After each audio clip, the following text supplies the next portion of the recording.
Olá, seja bem-vindo ao nosso dia 204 da nossa leitura bíblica. Meu nome é Everton Alonso e nós vamos caminhar juntos para ler a Bíblia todo um ano. Antes de iniciarmos, peço que você possa deixar o teu curtir, o teu comentário, ativar o sininho de notificações e tudo que você tiver dúvidas, você pode deixar abaixo para que nós possamos estar compartilhando da mensagem da palavra do Senhor. Hoje nós faremos a leitura de Juízes, no capítulo 6, iremos até Atos dos Apóstolos, no capítulo 10, iremos ao profeta Jeremias 19 e finalizando a leitura de hoje, iremos a Marcos, o Evangelho de Marcos, no capítulo 5. Aqui em Juízes, no capítulo 6, nós vamos ler uma história bem conhecida dos cristãos, que é a história de Gideão, um dos juízes chamado Gideão. Vamos a essa leitura? De novo, os israelitas fizeram o que o Senhor reprova. E durante 7 anos ele os entregou nas mãos dos midianitas. Os midianitas dominaram Israel, por isso os israelitas fizeram para si esconderijos na montanha e nas cavernas e nas fortalezas. Sempre que os israelitas faziam as suas plantações, os midianitas, os amalequitas e os povos da região a leste deles invadiam. Acampavam na terra e destruíam as plantações ao longo de todo o caminho, até Gaza, e não deixavam nada vivo em Israel, nem ovelhas, nem gados, nem jumentos. Eles subiam trazendo seus animais e as suas tendas e vinham como enxame de gafanhotos. Era impossível contar os homens e os seus camelos invadiam a terra para devastá-la. Por causa de Midian, Israel empobreceu tanto que os israelitas clamavam por socorro ao Senhor. Quando os israelitas clamavam socorro ao Senhor por causa de Midian, ele enviou um profeta que disse: Assim diz o Senhor, o Deus de Israel: tirei vocês do Egito, da terra da escravidão. Eu os livrei do poder do Egito e das mãos de todos os opressores. Expulsei-os e dei a vocês a terra deles. E também disse a vocês: Eu sou o Senhor, o seu Deus. Não adorem Deus dos amorreus, em cuja terra vivem. Mas vocês não deram ouvidos. Então o anjo do Senhor veio, sentou-se sobre a grande árvore de Ofra, que pertencia ao Abrizrita. Joás, Gideão, filho de Joás, estava malhando trigo num tanque de prensar uvas para escondê-las dos medianitas. Então o anjo do Senhor apareceu a Gideão e lhe disse: O Senhor está com você, poderoso guerreiro. Ah, Senhor. Gideão respondeu: Se o Senhor está conosco, por que aconteceu tudo isso? Onde estão todas as maravilhas que os nossos pais nos contaram? Quando dizem: Não foi o Senhor que nos tirou do Egito? Mas agora o Senhor nos abandonou e nos entregou nas mãos de Midian. O Senhor se voltou para ele e disse: Com a força que você tem, vá libertar Israel das mãos dos Midian. Não sou eu quem está enviando? Ah, Senhor, respondeu Gideão, como posso libertar Israel? Meu clã é o menor, menos importante de toda Manassés, e eu sou o menor da minha família. Eu estarei com você, respondeu o Senhor, e você o derrotará todos os midianitas como se fosse um só homem. Gideão prosseguiu: Se de fato posso contar com seu favor, dai-me um sinal de que és tu que está falando comigo. Peço que não vás embora e vá e traga a minha oferta e coloque diante de ti. E o Senhor respondeu: Esperarei até você voltar. Gideão foi para casa, preparou um cabrito e com uma arroba de farinha fez pães sem fermento. Pôs a carne num cesto e um caldo numa panela, trouxe-os para fora e ofereceu-os a ele sobre a grande árvore. E o anjo de Deus lhe disse: Apanha a carne e os pães sem fermento, ponha sobre a tocha e derrama o caldo. Gideão assim o fez. Com a ponta do cajado que estava em sua mão, o anjo do Senhor tocou a carne e os pães sem fermento. O fogo subiu da rocha, consumindo a carne e os pães, e o anjo desapareceu. Quando Gideão viu que era o anjo do Senhor, exclamou: Ah, Senhor soberano, eu vi o anjo do Senhor face a face. Disse-lhe, porém, o Senhor: Paz seja com você, não tenha medo, você não morrerá. Gideão construiu ali um altar em honra ao Senhor e lhe deu o nome: O Senhor é a paz. Até hoje o altar está em Ofra dos Abiezritas.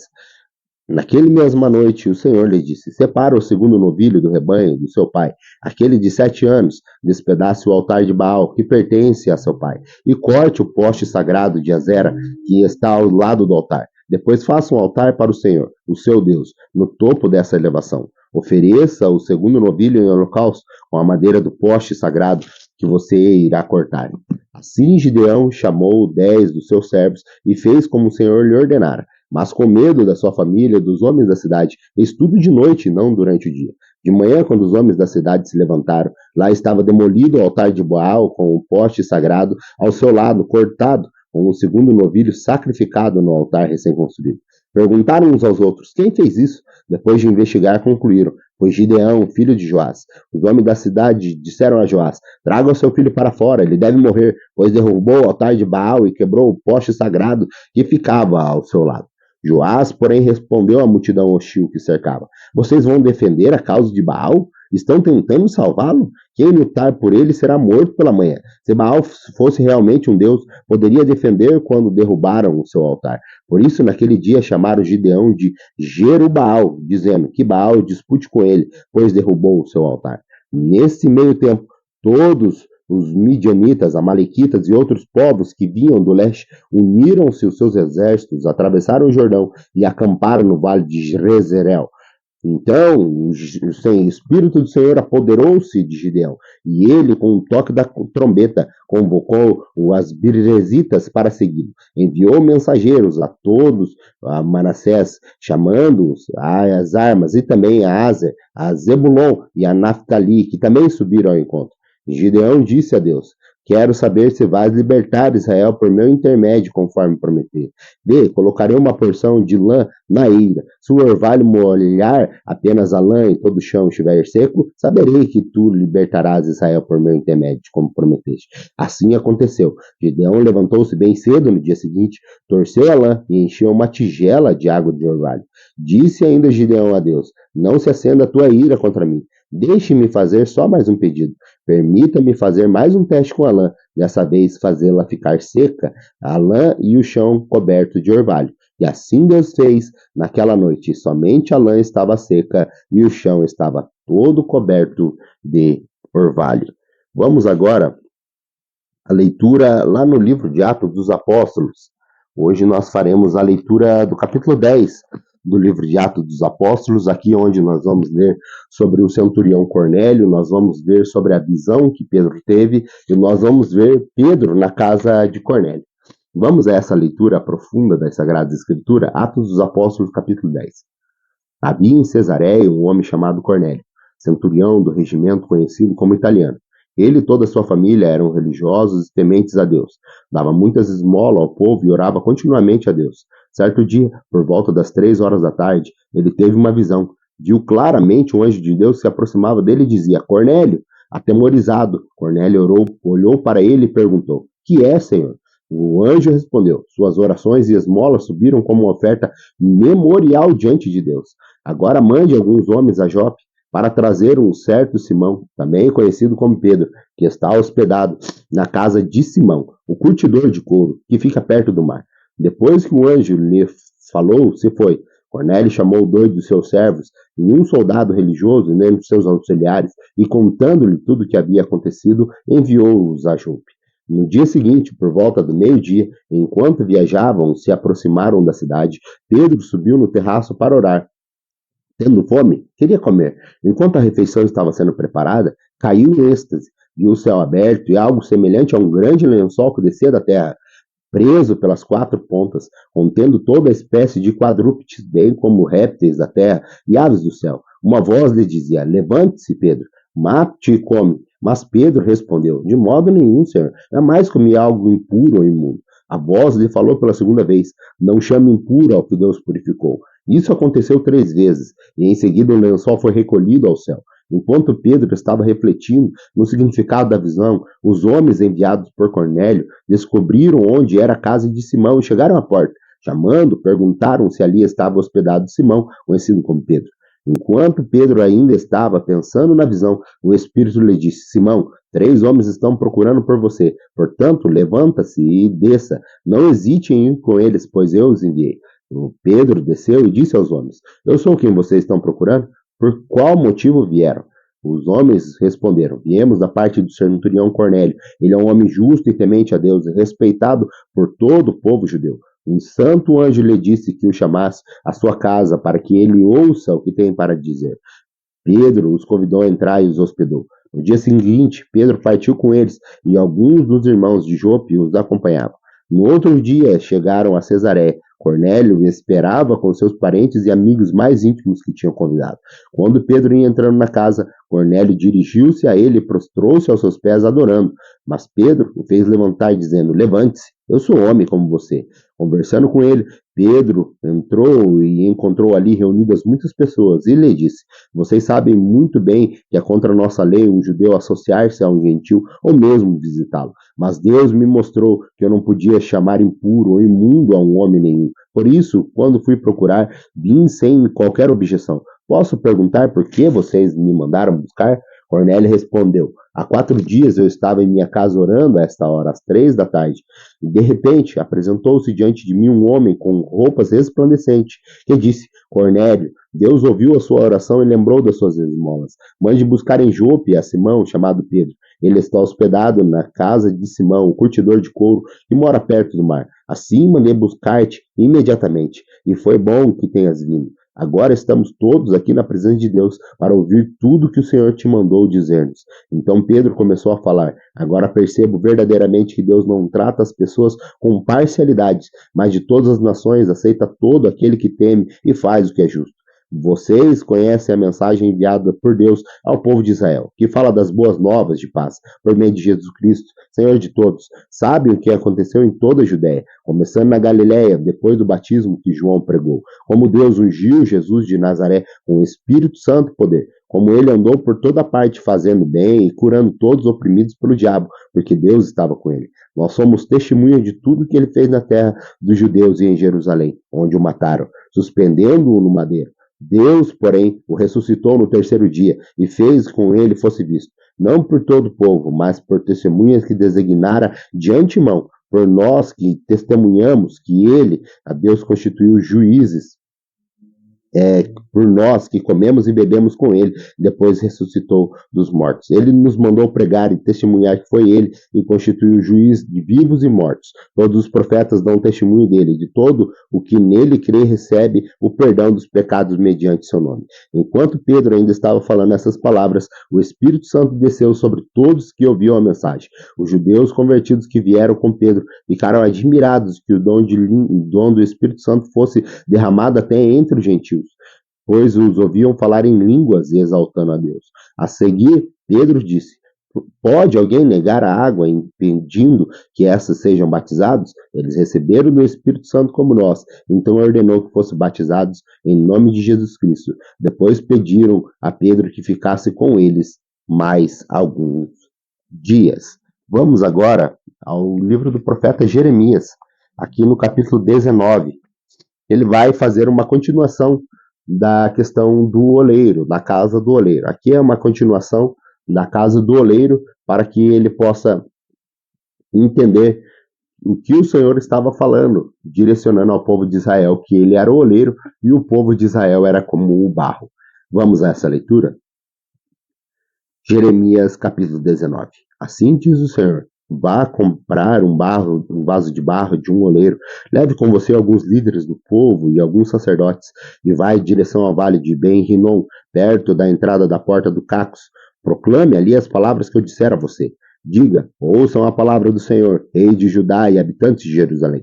Assim diz o Senhor dos Exércitos, Deus de Israel: sobre este lugar trarei desgraça tal que fará retinir os ouvidos daqueles que ouvirem, porque eles me abandonaram e profanaram esse lugar. Ofereceram sacrifícios a deuses estranhos, que nem eles, nem seus antepassados, nem os reis de Judá conheceram, e encheram este lugar com sangue de inocente. Construíram nos montes os altares dedicados a Baal, para queimarem os seus filhos como holocaustos oferecidos a Baal, coisa que não ordenei, da qual nunca falei e nem jamais me veio à mente. Por isso certamente vêm os dias, declara o Senhor, em que não mais chamarão este lugar de Tofete ou Vale do Ben-Rinom, mas Vale da Matança. Esvaziarei neste lugar os planos de Judá e de Jerusalém, e o farei morrer a espada perante os seus inimigos, pelas mãos daqueles que perseguem, e darei os seus cadáveres como comida para as aves e os animais. Farei com que essa cidade fique deserta e seja tema de zombaria. Todos os que por ela passarem ficarão chocados e zombarão de todos os seus ferimentos. Eu farei com que comam da carne dos seus filhos e das suas filhas, e cada um comerá carne do seu próximo, por causa do sofrimento que os inimigos que procuram lhes tirar a vida, lhe ficarão afligidos durante o cerco.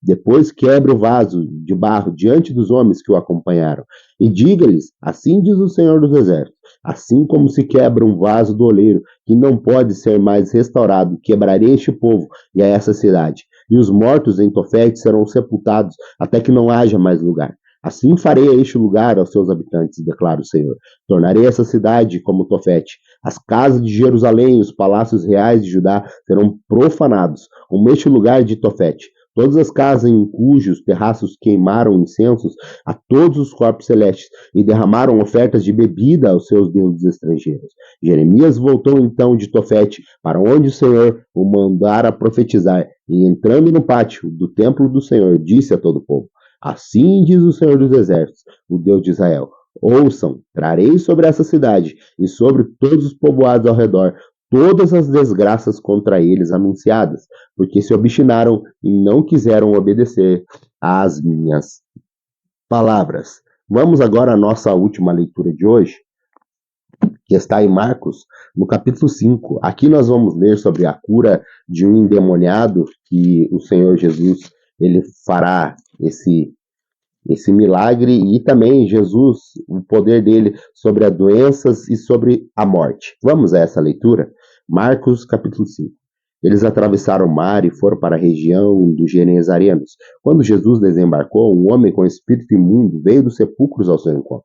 Esse homem vivia nos sepulcros e ninguém conseguia prendê-lo, nem mesmo os concorrentes, pois muitos que haviam sido acorrentados pelos pés e mãos, mas ele arrebentava as correntes e quebrava os ferros de seus pés.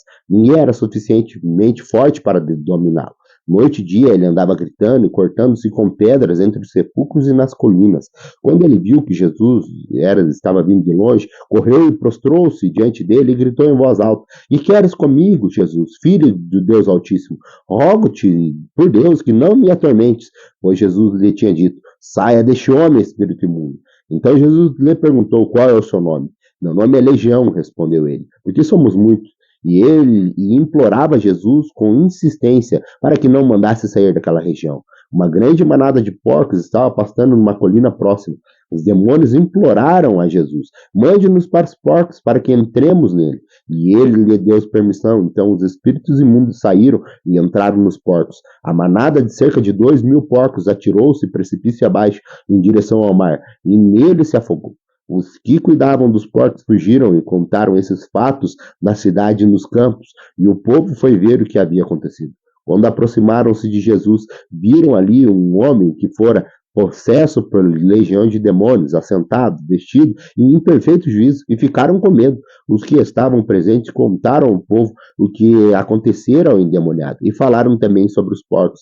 Então o povo começou a suplicar a Jesus que saísse do território deles. Quando Jesus estava entrando no barco, um homem que estivera endemoniado suplicava-lhe que deixasse ir com ele. Jesus não o permitiu, mas disse: "Vá para casa, para sua família, e anuncie-lhes quanto o Senhor fez por você e como teve misericórdia de você." Então, aquele homem que se foi e começou a anunciar em Decápolis o quanto Jesus tinha feito por ele, e todos ficaram admirados. Tendo Jesus voltado de barco para outra margem, uma grande multidão se reuniu ao seu redor enquanto estava à beira do mar. Então chegou ali um dos dirigentes da sinagoga, chamado Jairo. Vendo Jesus, prostrou-se aos seus pés e implorou insistentemente: "Minha filhinha está morrendo. Vem, por favor, e impõe as mãos sobre ela, para que seja curada e viva." Jesus foi com ele. Uma grande multidão seguia e o comprimia. E estava ali uma certa mulher que havia 12 anos vinha sofrendo de hemorragia. Ela padecera muito sobre o cuidado de vários médicos e gastara tudo o que tinha, mas de vez de melhorar, piorava. Quando viu falar de Jesus, chegou por trás dele, no meio da multidão, tocou em seu manto, porque pensava: "Se eu tão somente tocar em seu manto, ficarei curada." Imediatamente cessou a sua hemorragia e ela sentiu que seu corpo estava livre do seu sofrimento. Naquele mesmo instante, Jesus percebeu que dele havia saído poder, virou-se para a multidão e perguntou: "Quem tocou em meu manto?" Respondeu seus discípulos: "Vês a multidão aglomerada ao teu redor e ainda pergunta quem te tocou?" Mas Jesus continuou olhando ao seu redor para ver quem tinha feito aquilo. Então a mulher, sabendo o que tinha acontecido, aproximou-se, prostrou-se aos seus pés e, tremendo de medo, contou-lhe toda a verdade. Então ele lhe disse: "Filha, a sua fé a curou. vá em paz e fique livre do seu sofrimento. Enquanto Jesus ainda estava falando, chegaram algumas pessoas da casa de Jairo, o dirigente da sinagoga. Sua filha morreu, disseram eles. Não precisa mais incomodar o mestre. Não fazia caso do que eles disseram. Jesus disse ao dirigente da sinagoga: Não tenha medo, tão somente creia. E não deixou ninguém segui-lo, senão Pedro, Tiago e João, irmão de Tiago. Quando chegaram à casa do dirigente da sinagoga, Jesus viu um alvoroço com gente chorando e se lamentando em voz alta. Então entrou-lhe e disse: Por que todo esse alvoroço e lamento? A criança não está morta, mas dorme.